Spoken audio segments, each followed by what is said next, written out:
Algumas pessoas acreditam que quando não estão por perto, nada funciona, nada vai dar certo. São centralizadoras, querem tomar todas as decisões e sem pedir ajuda a ninguém. Nós vamos conversar agora com o psiquiatra e homeopata Luiz Andrade. Boa tarde, doutora Luiz. Boa tarde, boa tarde. Todo mundo Deixa que eu pergunto. Faço tudo sozinho? Então pode começar. Não preciso de você, não. Pode começar. Vou passar a palavra. Qual é a intenção da pessoa centralizadora? Né? Todo mundo conhece alguém assim. O que ela quer com isso? De maneira nenhuma ela quer atrapalhar, o que ela quer ajudar, ela quer fazer de uma maneira bastante eficiente, de uma maneira, Isabela, que a gente chama então de uma maneira eficaz. Essa vontade, né, essa intenção exagerada, muitas vezes faz com que essa pessoa se torne, então, uma pessoa egoísta na sua atitude e que não leva em consideração o que os outros acham. Então, isso daí é uma forma de desestimular a participação, essa contribuição de quem está participando do mesmo processo. Mas, geralmente, essa pessoa é bem intencionada?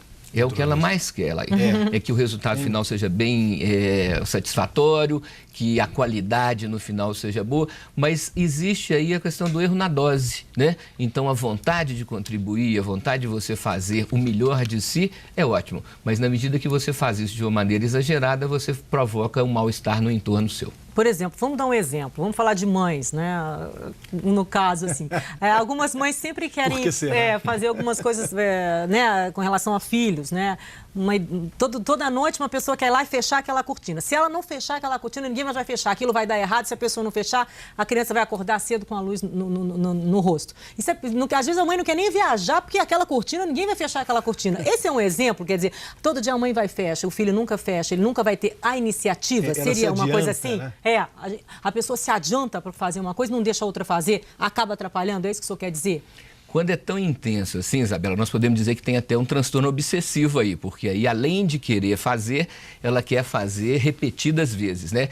Então, a questão da mãe que se preocupa com tudo o que acontece com o seu filho é uma coisa natural. Mas na medida que isso vira uma obsessão, que isso vira uma cisma, vamos dizer assim, o que acontece é que acaba perdendo aquele objetivo inicial de ajuda e se transforma num tipo de limitação, de impedimento e que muitas vezes impede o desenvolvimento do filho, faz com que esse filho continue criança, às vezes por longos anos. Porque se ele não tem a oportunidade de cuidar de parte das suas obrigações, ele não vai ter o treinamento para isso. O centralizador é mais arrogante, mais pretensioso e talvez isso no trabalho fique mais evidente? Mais evidente.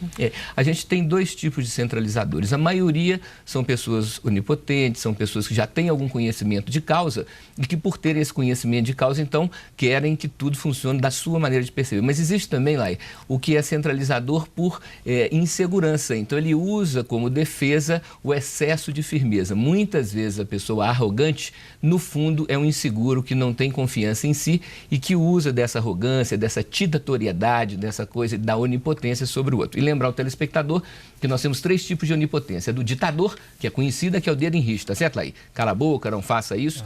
Nós temos a outra ditadura, que é do pobre coitado. Aquele que usa, então, pelo amor de Deus, por favor, né? Então ele pressiona, que está sempre com uma dor, sempre com uma doença.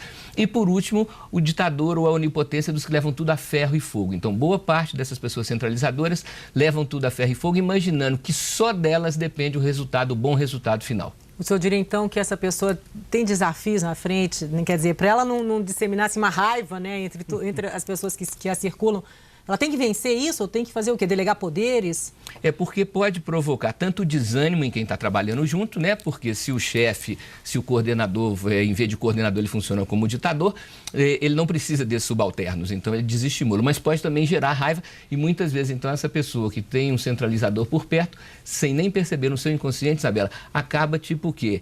Torcendo para que dê errado, para que aquilo frustre. Então, os 3 principais desafios do centralizador são, primeiro, a humildade de reconhecer que todo mundo pode acrescentar alguma coisa teórico ou praticamente. Portanto, ouvir aí é fundamental.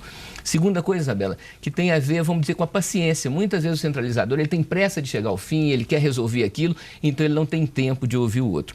E por último, aquilo que a gente chama então da aprendizagem de desaprender, porque o centralizador, esse mandão, ele vicia nessa atitude, ele vicia nessa postura. E muitas vezes, então, se ele nem se toca disso, ele vai fazendo no automático. Então, a ideia da aprendizagem, do desaprender é fundamental, ou seja, esse esforço que o centralizador tem que ter de aguardar a contribuição do outro. E a função do líder é coordenar e não ficar determinando sempre o que deve ser feito. Então, é desaprender Aprendizar e desaprender. É um texto do Fernando Pessoa muito bom, que assim, mas isto, pobres de nós humanos, que trazemos a alma vestida. Isso exige uma aprendizagem profunda. A aprendizagem de desaprender. Muito bem, está dado o recado. Muito obrigado, doutora Luísa. Daqui a 15 dias eu volto.